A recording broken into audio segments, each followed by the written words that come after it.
ሰላም ጤና ይስጥልን የተወደዳችሁና የተከበራችሁ የዩቲዩብ ቻናሌ አድማጭ ተመልካቾቻችን እንዴት ናችሁ? ሁሉ ሰላም ሁሉ መልካም ከኛ ጋር ሁሉ ሰላም ነው። ረፋዱን መደመጥ ያለባቸውን ወሳኝ የሆኑ መረጃዎች አሰባስበን ይዘንላችሁ ቀርበናል። እንግዲህ በዛሬው ዕለት ለነጋዴዎች መልካም ዜና ተሰምቷል።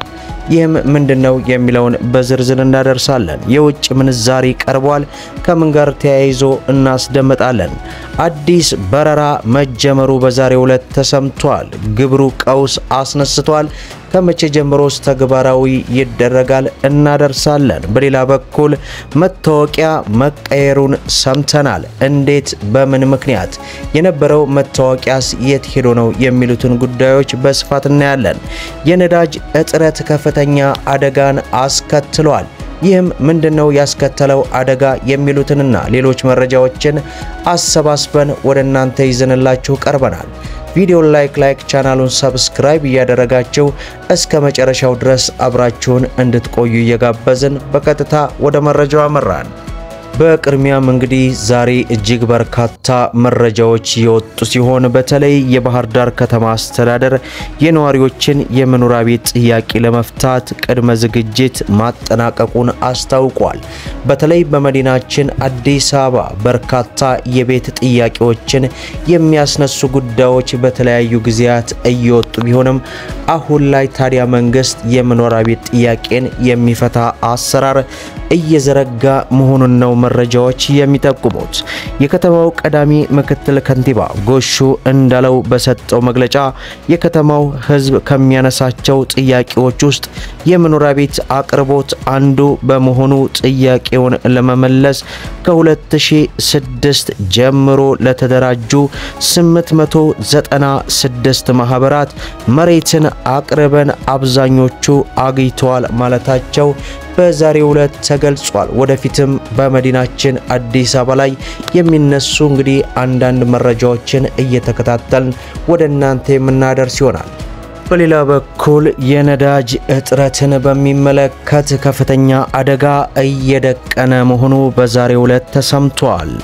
የደቡብ ምዕራብ ኢትዮጵያ ክልላዊ መንግስት ማዕድንና ኢነርጂ ልማት ኤጀንሲ የነዳጅ እጥረት በወርቅ ምርት ሂደት ላይ ከፍተኛ ስጋት ደቅኗል ሲሉ ለአሃዱ በዛሬው ዕለት ገልጸዋል።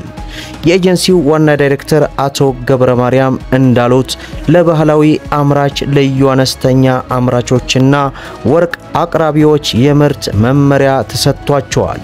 በመመሪያው መሰረት በአመቱ ውስጥ ተግዳሮት ቢያጋጥማቸው እንኳን ቢያንስ 50 በመቶ የምርት ግባቸውን ማሳካት ይጠበቅባቸዋል ያሉ ሲሆን ወርቅ አምራቾች ከሚገጥማቸው ዋና መሰናክሎች አንዱ ከፍተኛ የነዳጅ እጥረት መሆኑንም ተናግረዋል።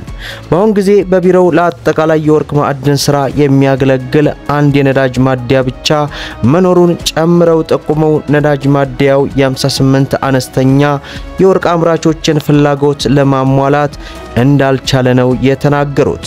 ብዙውን ጊዜ ባለው እጥረት ምክንያት ለአንድ ልዩ አነስተኛ አምራች 15 በርሚል ነዳጅ ብቻ የሚቀርብ መሆኑን የተናገሩ ሲሆን አሁን ያለው የነዳጅ መጠን በፍጥነት ያልቃል፣ በአቅራቢያ ባሉ ወረዳዎች ውስጥም ሌላ የነዳጅ ማደያዎች አይገኝም ማለታቸው ከፍተኛ አደጋ መጣሉን በዛሬው ዕለት የተገለጸ መሆኑን ተመልክተናል። በሌላው መረጃችን መታወቂያን በሚመለከት በአዲስ መታወቂያ ሊተካ መሆኑን በዛሬው ዕለት ተሰምቷል። በአዲስ አበባ ከተማ 35000 መምህራን በልዩ መታወቂያ ከክፍያ ነፃ የሆነ ትራንስፖርት አገልግሎት እየተሰጣቸው መሆኑን የአንበሳ አውቶቡስ አገልግሎት ድርጅት ለአሃዱ በዛሬው ዕለት ገልጿል። የአዲስ አበባ ከተማ አውቶቡስ አገልግሎት ድርጅት ዋና ስራ አስፈጻሚ አካሉ አሰፋ እንደገለጹት በቀደመው በጀት ለአንድ መምህር በቀን 16 ብር ተመድቦ የትራንስፖርት አገልግሎት እንዲያገኝ እየተደረገ ይገኛልም ብለዋል። ይህ በጀት በአሁኑ ወቅት ወደ አንድ ቦታ ለመድረስ እንኳን የማይበቃ ሊሆን እንደሚችል የገለጹት ዋና ስራ አስፈጻሚው ወጪው ከተመደበው በጀት ጋር የማይጣጣም መሆኑን ጠቁመዋል። መምህራን የህዝብ አገልጋይና ዜጋን የመገንባትና የማነጽ ሚና ያላቸው በመሆኑ ልዩ መታወቂያው ከክፍያ ነፃ የትራንስፖርት አገልግሎት እንዲያገኙ ለማድረግ ያለመ መሆኑን ተገልጿል። በዚህም መምህራን ተጠቃሚ ማድረግ ልጆቻችንን ማስተማር የማይችሉ የህብረተሰብ ክፍሎችን በተዘዋዋሪ ተጠቃሚ ማድረግ መሆኑ ልብ ሊባል ይገባል ሲሉ ዋና ስራ አስፈጻሚው መግለጫቸውን በዛሬው ዕለት እጅግ በጣም ደስ የሚልና አስፈላጊ የሆነ መረጃ ነው፣ ሊበረታታ ይገባል እንላለን።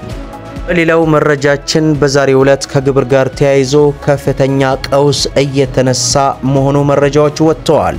በተለይ የአሜሪካው ፕሬዝዳንት ያወጡት የግብር ጭማሪ ብዙዎችን አደጋ ላይ እየከተተ ይገኛልም ተብሏል። የአሜሪካው ፕሬዝዳንት ተጨማሪ 50% ታሪፍ ለመጣል ማሰባቸው ከስተት በላይ የሆነ ስተት ነው ስትል ቻይና በዛሬው ዕለት ተናግራለች። ትራምፕ ተጨማሪ 50% ታሪፍ ቻይና ላይ ለመጣል ዝተዋል። ቻይና በበኩሏ እስከ መጨረሻው ለመታገል ቃል መግባቷ ነው የተገለጸው። ቻይና ወደ አሜሪካ የምትልካቸው ሸቀጦች ላይ ቻይና የጣለችው 34% ታሪፍ የማይነሳ ከሆነ ተጨማሪ 50% ታሪፍ ቻይና ላይ እንደሚጥሉም አስታውቀዋል። ቻይና ይህንን የትራምፕ ማስፈራሪያ ከስተት በላይ የሆነ ስተት ነው ብላ ጠርታለች። የቻይና የንግድ ሚኒስትር አሜሪካን ውሳኔ ፈጽሞ እንዳይቀበሉም ተናግረዋል።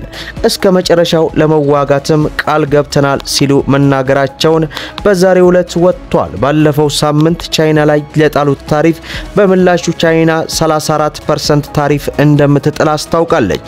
ትራምፕም ቻይና የጣለችውን የአጸፋ ታሪፍ እስከ ማክሰኞ ድረስ ካላነሳች 50% ተጨማሪ ታሪፍ እንደሚጥሉም አስጠንቅቀዋል። ትራምፕ ተጨማሪ 50% ታሪፍ ቻይና ላይ ከጣሉ የአሜሪካ ተቋማት ከቻይና የሚያስገቡት ምርቶች በአጠቃላይ 104% ታሪፍ የተጣለባቸው የሚሆን መሆኑ ነው የተገለጸው። የአሜሪካው ፕሬዝዳንት ዶናልድ ትራምፕ በትሩዝ ሶሻል ገጻቸው ከቻይና ጋር ስለ ታሪፍ እንድትነጋገር የተያዘው እቅድ መሰረሱን በዛሬው ዕለት እንግዲህ ሮይተርስ ዘግቦታል ማለት ነው። በሌላው መረጃችን ለነጋዴዎች እጅግ በጣም መልካምና አስደሳች የሆነ መረጃ ወጥቷል። ይሄውም ዓለም አቀፍ የንግድ ሰነዶችን ወደ ዲጂታል ለመቀየር ያግዛል የተባለ ፕሮግራም በኢትዮጵያ ሊጀመር መሆኑ ተሰምቷል። ይህ ፕሮግራም በኢትዮጵያ ተግባራዊ እንደሚሆን የታወቀው የኢትዮጵያ ነጋዴዎች የንግድ ወጪን ለመቀነስና የንግድ እንቅስቃሴያቸውን የበለጠ ቀልጣፋ ለማድረግ እንደሚረዳ ነው የተገለጸው። የዓለም አቀፍ የንግድ ምክር ቤት ዋና ጸሐፊ ሚስተር ጆን ለካፒታል እንደተናገሩት የተዋቀረና ውጤታማ አጋርነትን ለማረጋገጥ በኢትዮጵያ ውስጥ ብሔራዊ የንግድ ምክር ቤቱ ኮሚቴ ለማፋጠን የአደራጀ ኮሚቴ ይመሰረታል ማለታቸው ተገልጿል።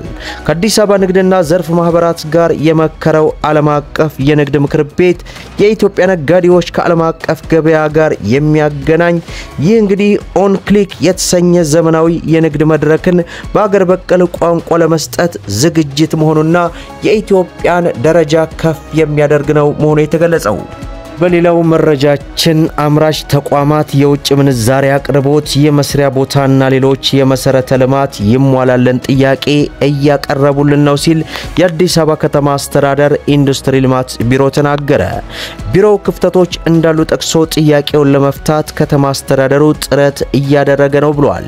ይህ የተባለው ኢትዮጵያ አዲስ አበባ ትምህርት ኤግዚቢሽን በአዲስ ዓለም አቀፍ ኮንቬንሽን ማዕከል መክፈቻ ስነ ስርዓት ላይ ከንቲባ አዳነች አቤቤ ከተማ አስተዳደሩ አምራች ተቋማት ዋነኛ ትኩረት ተተኪ ምርት ላይ እንዲያተኩሩ እያበረታታ ነው ማለታቸው ተገልጿል።